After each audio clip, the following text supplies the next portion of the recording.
Let's take a look at another case. This, again, Jane and Joe work together at your organization, and they're coworkers.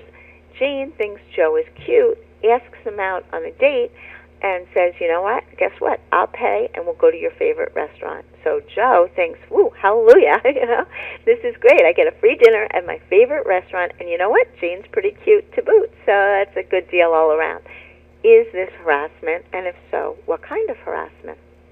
Well, the answer here is that is an employee asking another employee out on a date in your organization sexual harassment? And the answer is no. As long as your organization does not have a no dating policy, some organizations do, but as long as yours does not, simply asking a coworker out on a date one time would not constitute sexual harassment. Why not? Well, here, clearly it is consensual. It is mutual.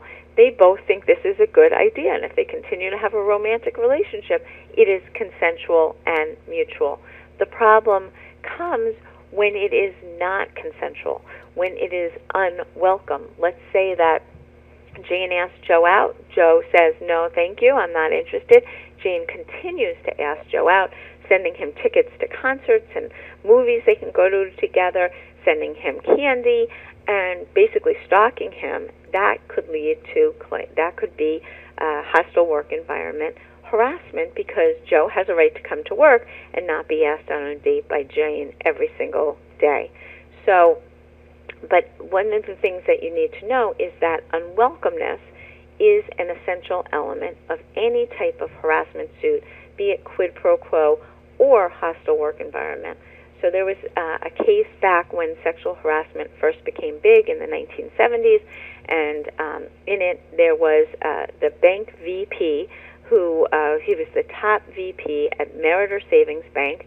He goes up to Miss Vincent on the first day she starts work as a bank teller after just graduating high school, and says to Miss Vincent, sleep with me or you will be fired.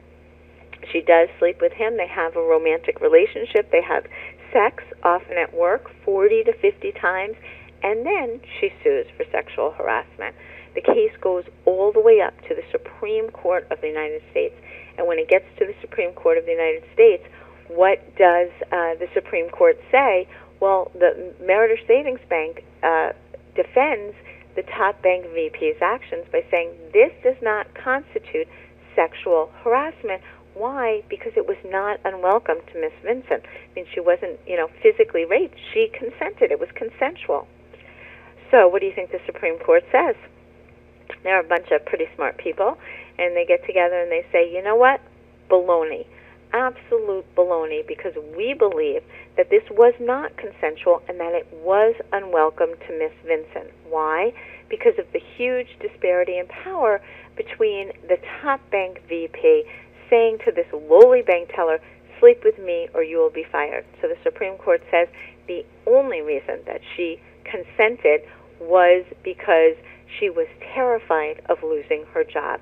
So, in fact, it was unwelcome, and Meritor Savings Bank, you are liable for sexual harassment. So just keep in mind that unwelcomeness is an essential element of any type of harassment.